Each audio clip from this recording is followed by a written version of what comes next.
Hello. కానమోకు కథావచనం, మోహనవచనం, పరిజ్ఞాన హితబాండం. శ్రోతలకు ఆహ్వానం, నమస్కారం.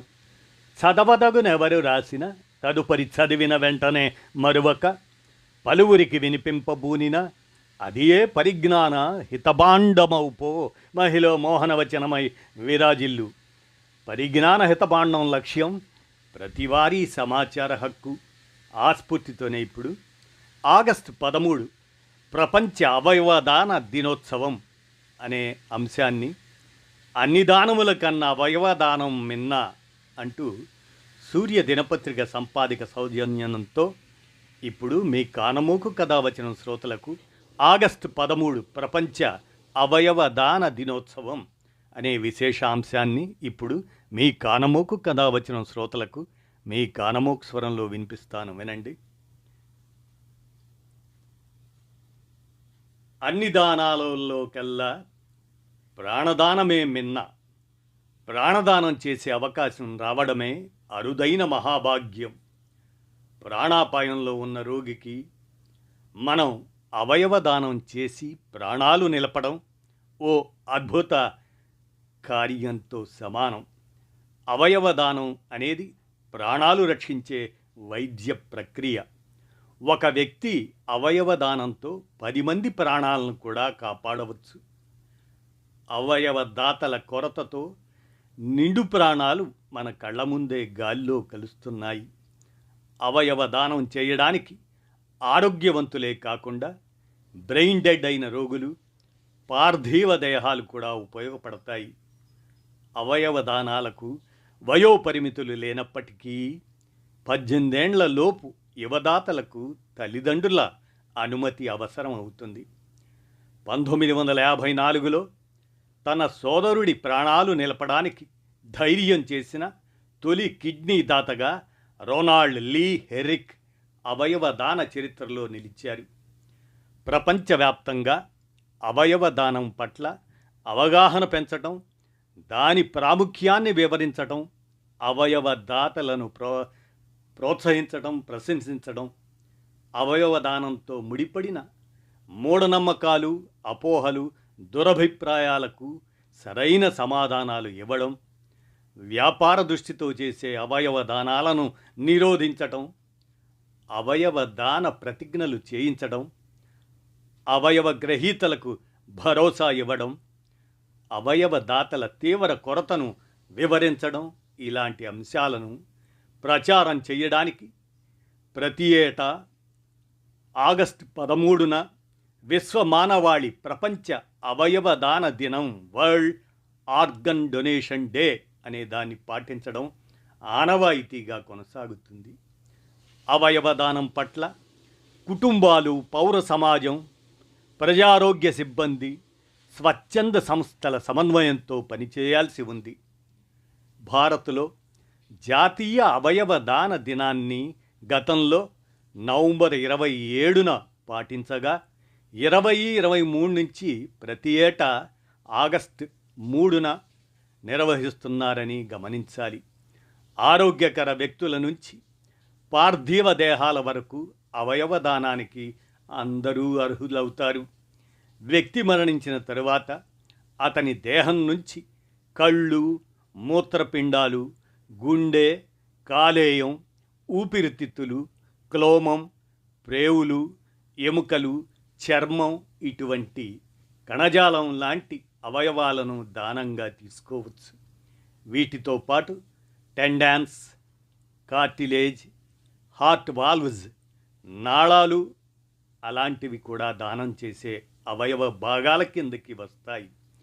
జీవించి ఉన్న వ్యక్తుల నుంచి మూత్రపిండాలు, కాలేయం వంటి అవయవాలు దానం చేయబడతాయి.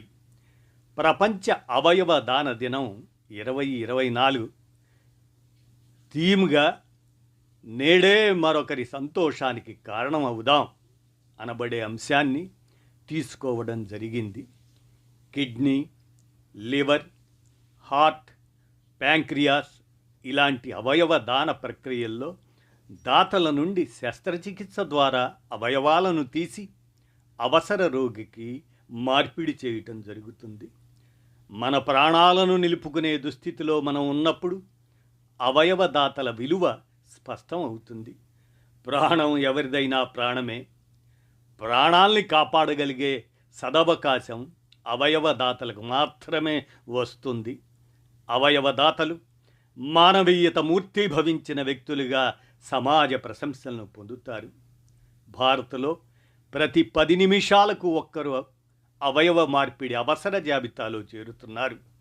ప్రతిరోజు 20 మంది సకాలంలో అవయవదానం దొరక్క మరణిస్తున్నారు. కేవలం 10% మందికి మాత్రమే సకాలంలో అవయవదాతలు దొరుకుతున్నారు. భారతదేశంలో అవయవదాతల కొరత విపరీతంగా ఉన్నది.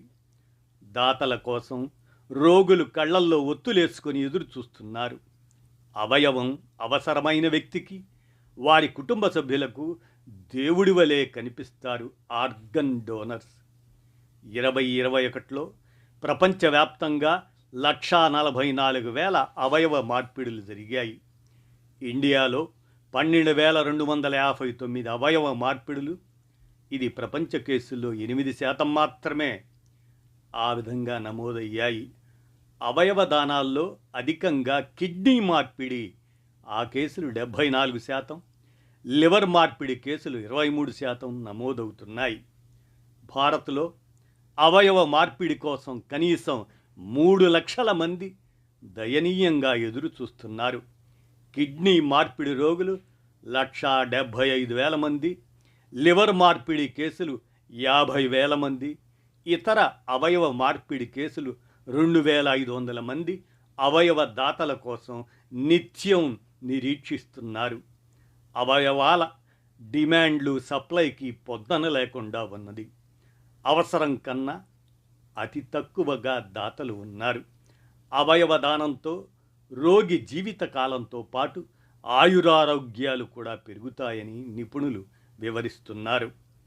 అవయవ దానంతో ఆరోగ్యం, జీవితకాలం, కార్యాచరణ సామర్థ్యం, శరీర ఆకృతులు మారతాయని లేదా తగ్గుతాయనే అసంబద్ధ అపోహల పట్ల స్పష్టతను ఇవ్వాల్సి ఉంది. అవయవదానం తర్వాత దాత ఆరోగ్యంలో ఎలాంటి మార్పు ఉండదని, సాధారణ జీవనశైలిని కొనసాగించవచ్చునని ప్రచారం చేయాల్సిన సమయం ఆసన్నమైంది. బ్రెయిన్ డెడ్ అయిన వ్యక్తులు జీవించడం అసాధ్యం అని తెలుసుకొని ఆ వ్యక్తి నుంచి అవయవాలను మరొకరికి మార్పిడి చేయటం మంచిదని తెలుసుకోవాలి. ప్రతి వ్యక్తిలో 2 మూత్రపిండాలు ఉన్నందున ఒకదానిని దానం చేయవచ్చని, ఎలాంటి ఆరోగ్య సమస్యలు రావని తెలుసుకోవాలి.